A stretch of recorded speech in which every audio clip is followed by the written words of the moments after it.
Hey guys, and it's Evan, and this is October 1, 2024, and so it's really the start of the fall season for me. Everything in my out where I live in New England is starting to feel like fall. The colors are changing, the garden's going to bed. Any tomatoes that aren't ripe haven't ripened yet, and so it's really starting to feel like fall outside and also inside, kind of things that are happening in my collection. I'm ramping down my feeding. I'm starting to slow down feeding, not, just I was heavily feeding them all summer long. The room temperatures were pretty warm, like in July and August, I'm peaking into the low 80s in my room temperatures ambiently. In September, I was in the low 70s, and now I'm like at 75 is about as hot as I'm getting right now. So we're still on the way down. So we're kind of midway through the summer peak, between the summer peak and the winter valley.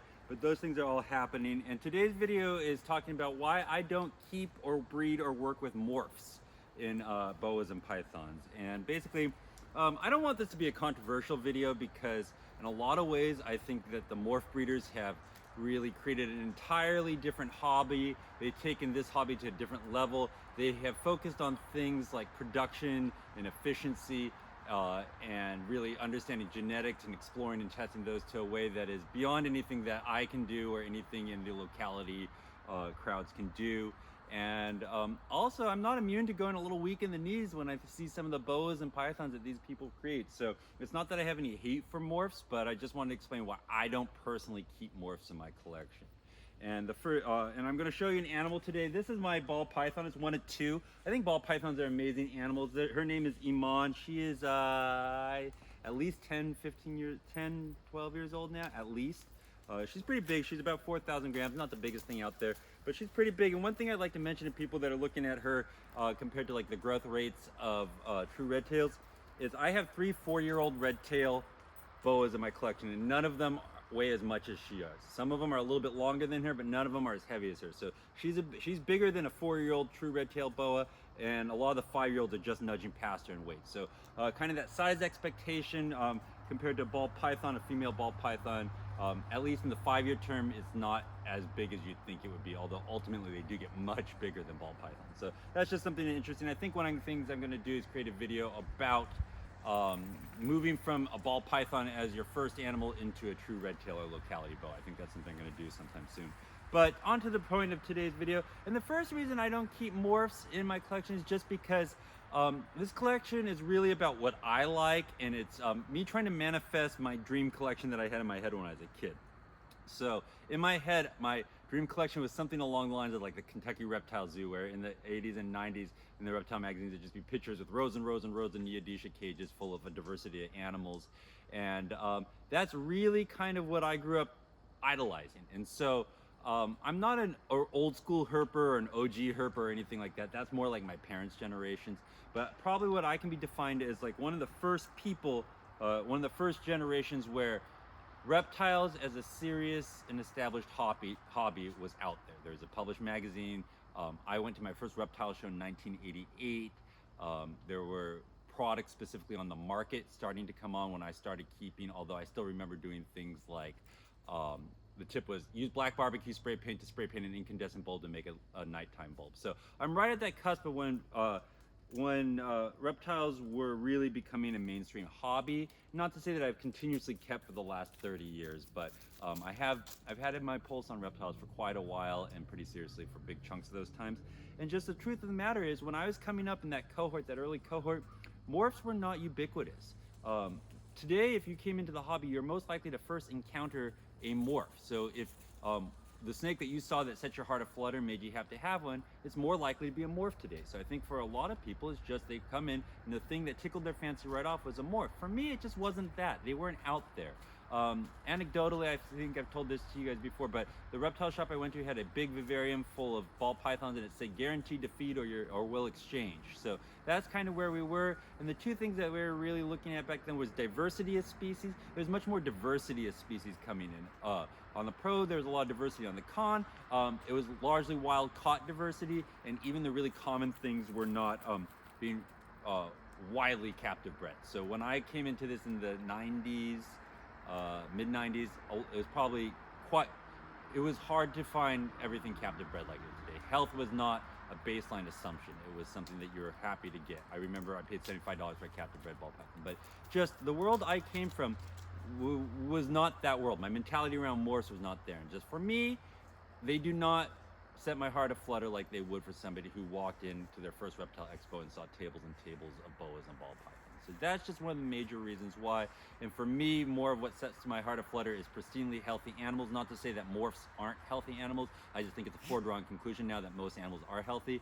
And two, I like the idea of diversity in wild types of animals, and that's just what speaks to me. So that's why, primary reason why I've never gone down that road. The second reason I've never gone down that road is because even though there are quite a few projects that have appealed to me over time, and I've really toyed with the idea, and in fact, with the ball python market the way it is, I've really toyed with the idea of biting the bullet and getting into some high-end morphs now. It's not what I like to do in the hobby. What I like to do in the hobby is I like to raise up animals, breed animals, not be exactly sure what I'm going to get from it, see what I get from it, and then go from there and have more animals or create projects off of there. So it's a longer term game, whereas I think morphs tend to have a faster life cycle to them, whereas there's a new morph, you get it, you produce it, and it's a devaluing asset from there on. And there's always this push to create newer and greater things, and what was amazing 5 years ago is now mundane. And that's just, that world is a little too fast for me. Just the way I form attachments in life and things and everywhere in life, that's just a little too fast for me. I want to be able to work with it, refine it. I want it to be a race to the top, rather in terms of you're continually working better, rather than a race to be first, which I think is what a lot of the morph world is. Not to say that there aren't great breeders just producing morphs that are pretty staples of the hobby now, but I think that just the reality of the matter is, I remember when albino berms came out, I remember them coming out, or becoming widely available. I remember when albino ball pythons became available, and I remember when piebald ball pythons were on the cover of Reptiles magazine. So the fact that I've seen those go from something that's worth more than my house to something that ends up in rescues and you can be had for dirt cheap, it just changes the way I perceive those projects. Not so much the animals, but those projects, and whether I have value in going whole hog into them. And the other thing too with that is that to keep up with being first, you keep needing to have a bigger and bigger genetic library.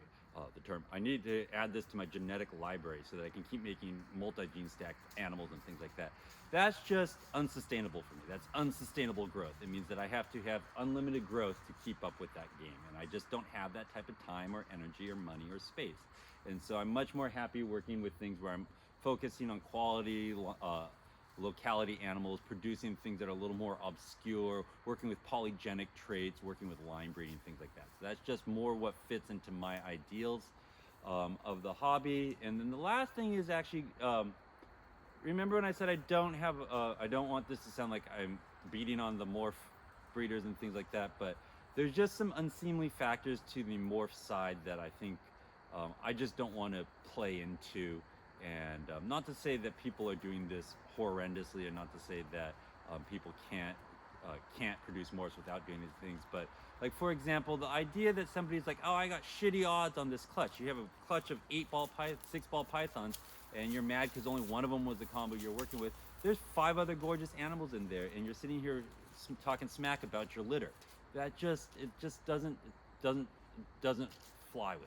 It just doesn't feel right to me.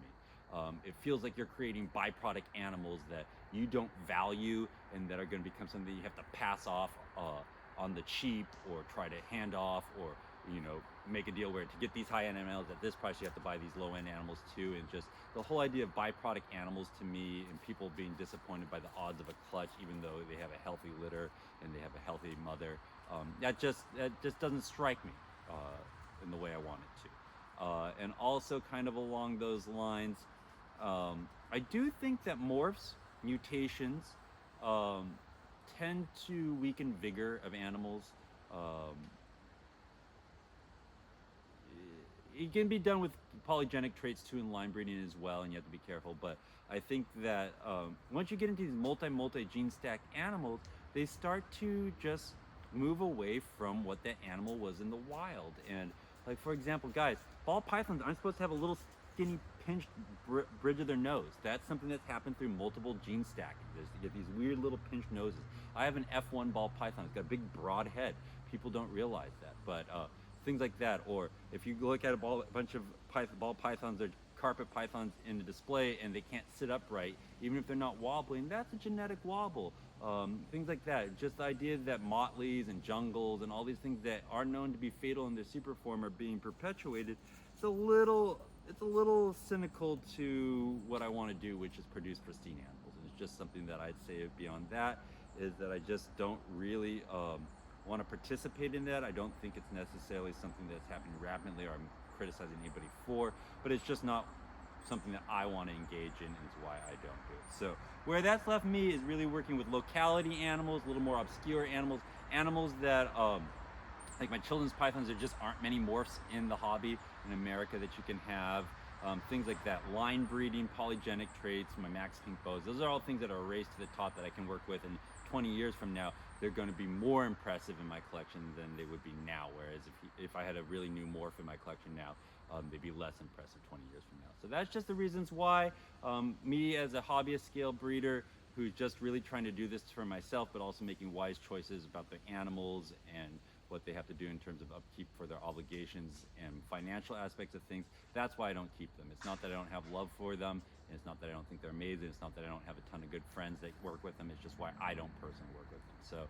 So take care. I think that might be something that you notice. I just don't have any morphs in my collection except for this one ball python who is a pastel. This is the only morph I have in my collection. So that's why I brought her out, and thank you so much. Take care. Have a great day. Bye-bye.